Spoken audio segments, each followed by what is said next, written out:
On est invité chez Bougane Gueye, donc nous nous mettons à l'infinitif. On est là. Et espérons que nous allons beaucoup débattre pour édifier les Sénégalais ci situation bi nga wax. Alors ni ma ko waxee affaire wala procès Adji Sarr Ousmane Sonko la tension monte li ñu yendoo tey ci Ziguinchor il y a certaines localités yoo xam ne également am na ay mbir yoo xam ne am na fa jëm ci manifestation mais également songu goo xam ne am na ci Auchan bu ci mel ne bu Pikine entre autres localités yoo xam ne it am na ay manifestation Pa Moussa ñu doore ko ci yow ci li nga xam ne moom moo la sa xam-xam màcc muy wàllug juriste aujourd'hui dañu ne Ousmane Sonko procès bi suba la bu fekkee ne teewul suba ñu bari di avancer que ne mën nañu ko juger par contumace lan nga jàpp ne moom mooy nekk les conséquences. waaw effectivement on est en matière criminelle bokkul ak l'affaire délictuelle mooy comme bi ko opposé woon ak Mame Mbaye Niang bi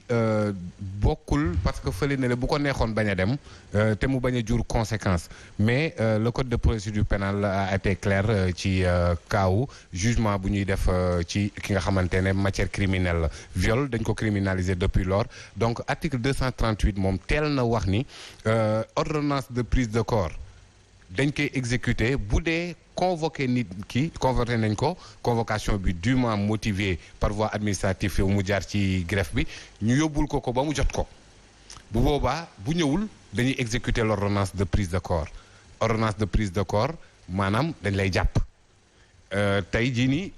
effectivement li nga wax moom moo am daanaka ñu bëri surtout ñoom sax semaine bi yëpp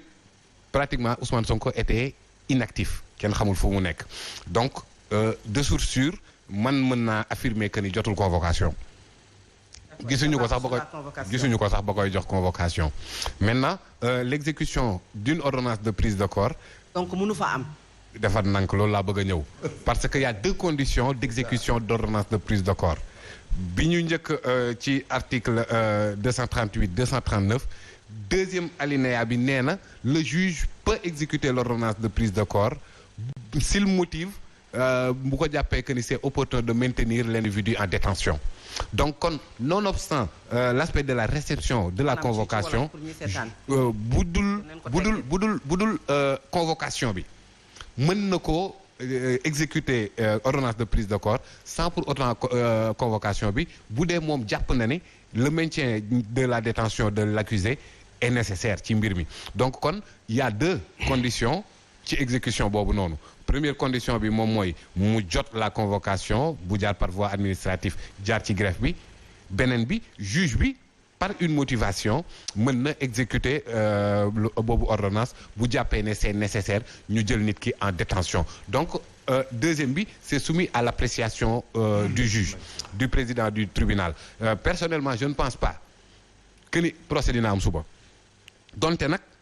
yoon may na nit ki même bu dee exécution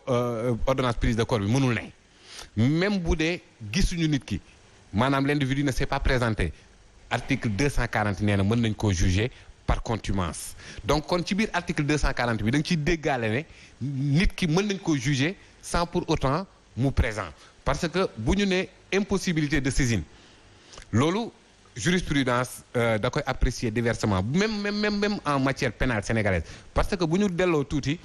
fàttaliku l'affaire Hissène Habré effectivement les chambres africaines extraordinaires amoon nañ statut mais statut yi dafa ne en cas de défaillance de ces statuts dañuy appliquer le code pénal sénégalais ak le code de procédure pénale sénégalais boobu noonu dañ ne non ordonnance de prise de corps saisine bi c'était presque impossible ñu ne non ce n'est pas impossible xam nañ fu Habré dëkk xam nañ fan mooy këram lan lañ mujjee danoo jugé wuñu ko par contumace dañ ko yenu ji andi donte moom bëggul woon comparaître dafa bañoon carrément mais dañ koo yenu andi ko bu ñëw nag yoon may na ko stratégie silence mu bañ a tontu bu ko neexee bañ a wax mais lan moo waraloon ñu forcer ko foofu noonu parce que day am confusion yenn saa yi ci mandat d'amener ak ordonnance de prise de corps moment wu audience bi juge bi bu ko soxlaa foofu mandat d'amener la andil leen ma ko léegi mën nañ ko aminer ba pare mu dem ñibbi mais prise de corps par contre foofu dañ lay tëj nga xamante ne boo ñëwee supposons procès bi tijji suba mënuñu ko éponger ba mu jeex tàkk mënuñu vider dossier ba mu jeex tàkk mënuñu ko vider ba mu jeex tàkk délibéré donc léegi imagine buñ exercer l'ordonnance de prise de corps jël ko yóbbu rëbës jëlee rëbës andi ñu suspendre audience maanaam ñu dem audience ba guddi ñu suspendre ne suba ñu ñëwaat day dellu jiwaat prison bu ginnaaw subaa ñu ñëwaat ba ci bis bay procès bi di jeex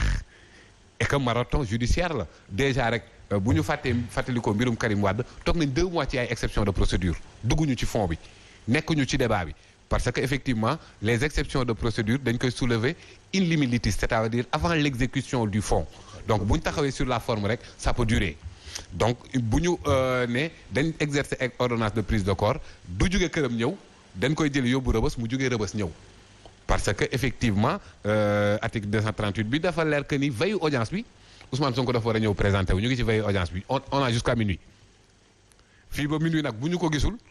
effectivement mën na doon justification pour ordonnance de prise de corps te bu boobaa dañ koy jël mënuñ ko yóbbu ci juge bi parce que juge bi nekku fa yóbbu ko këram yóbbu ko rëbës jëlee ko rëbës andi ko juge bi suba buñ ko andee juge bi bu audience bi jeexul delloowaat rëbës ba muy jeex donc il y a aussi un aspect politique loolu moom kenn mënu koo dindi ci procès ci mbir mii nii aspect politique. si on ne réussit pas maanaam ci ñaar yooyu yëpp bu fekkee amul. hypothèse yooyu. ci ñu yegg ci juger par contumace. mën nañ ko juger par contumace te boo xoolee article 240 bi muy wax jugement par contumace daf ne mën nañ ko juger contre lui par contumace contre lui boobu noonu dafa am solo parce que ce sera à ses risques et périls. man dama jàpp ni dans cette affaire là qui depuis plus de 2 ans pour man ils ont des arguments à faire valoir donc cette politique de la chaise vide là gisuma sa pertinence même ni ma ko gisul woon dans l'affaire Mame Mbaye Niang am nga ay arguments depuis plus de 2 ans yaa ngi wax ci argument yooyu ci complot ba pare di andi ay preuves ou bien même la plaignante va jusqu'à dire que ni amul dans des audios quelque chose du genre donc am nga ay arguments et que dossier bi dama jàpp ne dossier de crime la dossier de viol la mais au-delà de Ousmane Sonko ak Adji Sarr impératif la mu tenir fii nii parce que 15 ndax tey am na kenn ku ci wàcc perte en vies humaines combien de millions ñu yàq ko ci ay kii ay nit yoo xamante ne seen loxo seen cër dafa dam dañ ko ci perte Mohamed Tonika am ñoo xamante ne ñàkk ci seen liggéey capitaine Seydina Oumar Touré ainsi de suite kon donc les dégâts collatéraux dafa bëri ba dafa mujj weesu diggante Sonko ak Adji Sarr donc la tenue de ce procès là ne serait-ce que pour xam la responsabilité de ki def loolu noonu devient de plus en plus un impératif donc mën nañ juger par contumace effectivement mais le jugement sera organisé contre lui et que argument yi nga xamante ne depuis plus de 2 ans ñu ngi ko fiy développé am na Ousmane Sonko yàgg nay teg ne complot Adji Sarr di teg ne man dañ ma tooñ donc foofu noonu foog naa ne impérativement waroon nañ mën a taxaw mais pourquoi Ousmane Sonko dit que dootul wuyu ji justice parce que c'est de cela qu'il s'agit Ousmane Sonko nee na dootul wuyu ji justice parce que voilà parce que dans cette affaire là wuyu ji na wuyu jiwaat confrontation am na fi yu bëri am na fi mais qu'est-ce qui se passe au cours de ça diggante cité kër góor gi ak tribunal mais ça coûte presque des millions aux contribuables sénégalais économie yëpp tëj ñi policiers yi seen carburant grenade lacrymogène mais loolu yëpp c'est l'argent du contribuable qui est dépensé et finalement ça peut se retrouver avec ay échauffourées au niveau rond-point cité kër góor gi et très rarement lay yegg bu yeggee balaa moo ñëwaat beneen problème mi ngi fi cag-cag yi sax dañuy yëg convocation Sonko parce que dañ naan scooter du daw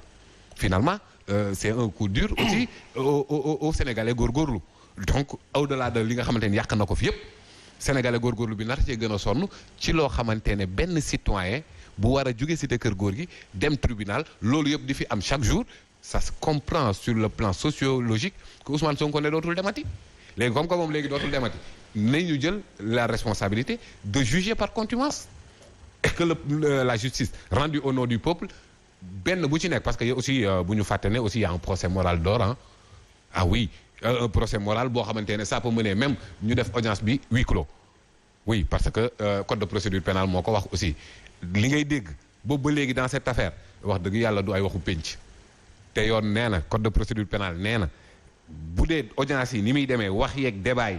day troubler l'ordre public wala les bonnes mœurs dañ ko tëj. d'accord alors bu fekkoon ne aujourd'hui dañu koy jëli major